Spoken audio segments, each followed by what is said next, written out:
Magandang araw mga Aldab Nation! May panibago na naman po akong update para sa inyong lahat. Pero bago natin ito umpisahan ay huwag niyo muna kalimutan na mag-subscribe sa aking YouTube channel at i-click mo na rin ang katabing bell button para maging updated ka sa mga latest videos na i-upload ko. At kapag umabot na ng 100,000 subscribers ang aking channel ay may sorpresa ako para sa inyong lahat.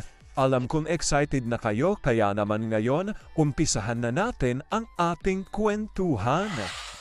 Ang pag-uusapan natin ngayong araw na ito kung saan sana all may happy Alden na todo kayo draw para sa pamilya.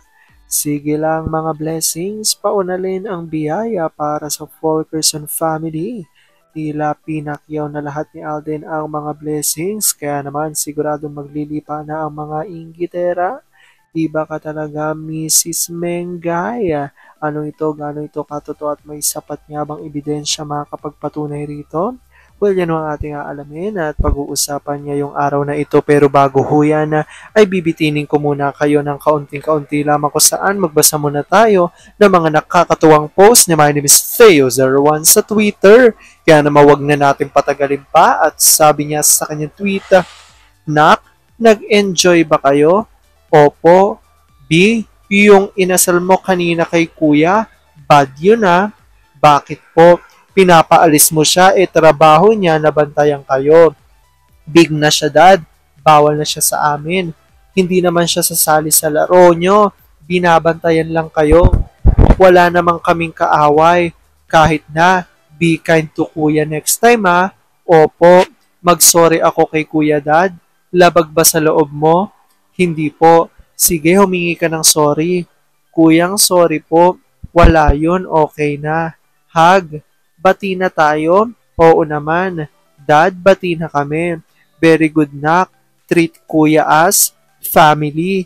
Galing naman. I love you nak. I love you daddy. Huwag sumbong kay Mimi dada. Opo. Kiss.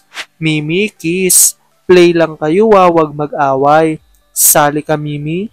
May gagawin pa ako nak. Later sasali ako once na matapos ko na ang gagawin ko. Mimi, anong lalaruin natin? Hide and seek. Pagbilang kong 3 nakatago na kayo.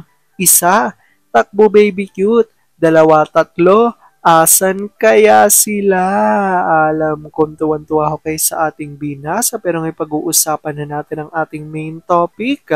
Oops! Wait lang, saglit lang to. May ipapaalala lang ako para sa mga bago pa lang sa aking channel. Huwag niyong kalimutan na mag-subscribe sa aking YouTube channel at i-click nyo na rin ang notification bell para lagi kayong updated sa mga latest videos na i-upload ko at para maging parte na rin kayo ng aking Fanatics channel family. Well, alam pong super excited na kayo sa ating kwentuhan, kaya naman dumako na tayo sa ating main topic.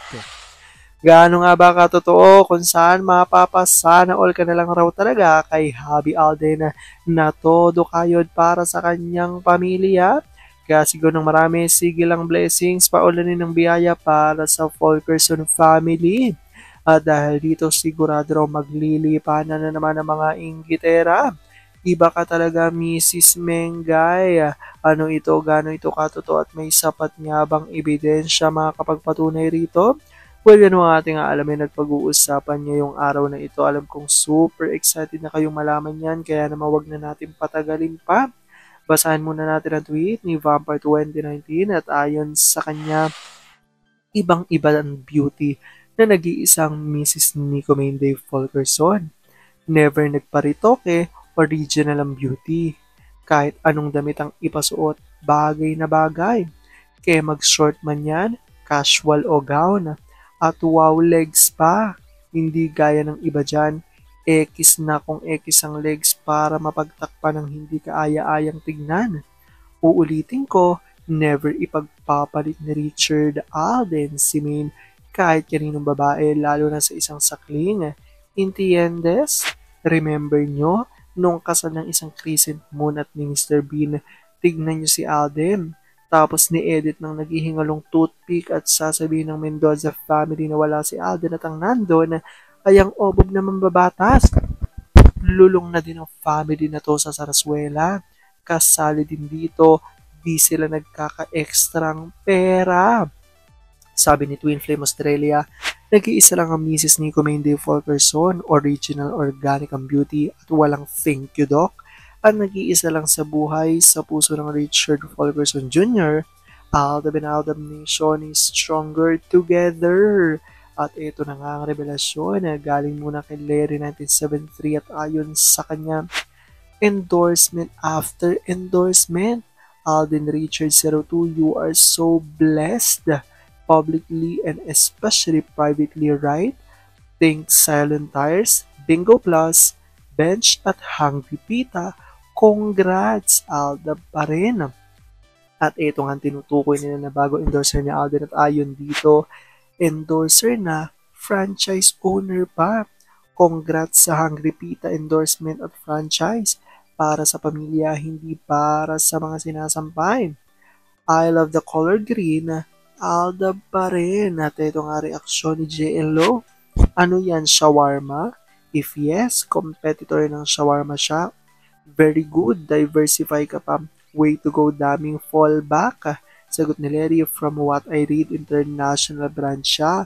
So yung kompetensya, walang binatbat. Sagot ni JLO, sana'y hindi cart na makikita lang sa mga kanto-kanto. You've gone a long way, eh. From the small store selling school supplies dun sa old house niya sa Laguna, nagsimula ang pagiging entrepreneur nyo na ipagpapatuloy mo ngayon. Lots of luck sa future and divorce. At ito nga po, ang mga litratong makikita rito, ito nga po yung bagong mga picture ni Alden at makikita nga na siya nga ang newest endorser nito ng The Hungry Pita. Isa po siyang shawarma. Yes, isa siya parang mga food cart yata to kung di ako nagkakamali. And ito nga ay panibagong blessings na naman na para sa ating nag-iisang tisoy. Well, alam naman natin, di ba, na sunod-sunod ang mga kumukuhang endorser kay Alden, ganoon rin kay Mengay, which is dito nga daw kakaiba itong endorsement na ito ni Alden ngayon na The Hungry Pita kasi natutuwa sila dahil kakompetensya raw ito ng ini-endorse naman ni Kath. Kaya ayon sa kanila, dun pa lang, may meaning na ayon yan sa mga Aldab Nation. At syempre, marami ang natutuwa na kahit na hindi magkasama sa mga isang proyekto, sina Alden at Meng, di ba, kahit hindi sila binibigyan ng project together ng kanilang mga management at kanilang mother network, natutuwa naman ang mga Aldab Nation sa mga ganitong endorsement.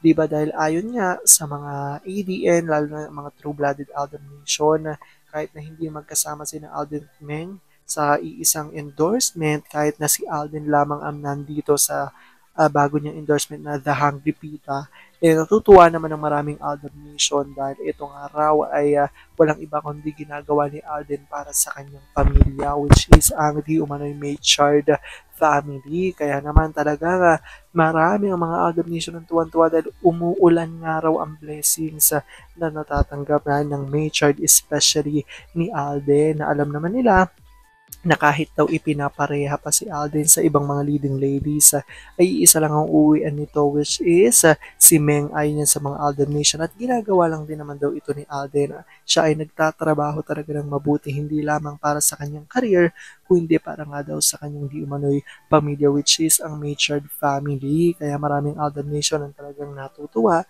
sa ginagawang kasipagan nga raw ni Alden. Well, i-comment down below nyo dyan guys kung ano po opinion nyo patungkol dito at kung good vibes ba ang naihatid ng balita na ito para sa inyo. Alam kong dahil dito marami sa inyo mas lalo ngayong kumakapit at naninindigan ng Aldab Maychard is real, pero sabi nga natin na kahit na ano pa man ang magdesisyon ni na Aldab at Meng sa kanilang buhay, career at buhay pag-ibig, ay kailangan natin silang suportahan at kailangan natin itong tanggapin ng buong buo dahil yun ang kanilang deserve. At yun ang aking update for today's video. Maraming salamat mga Aldab Nation. Ingat!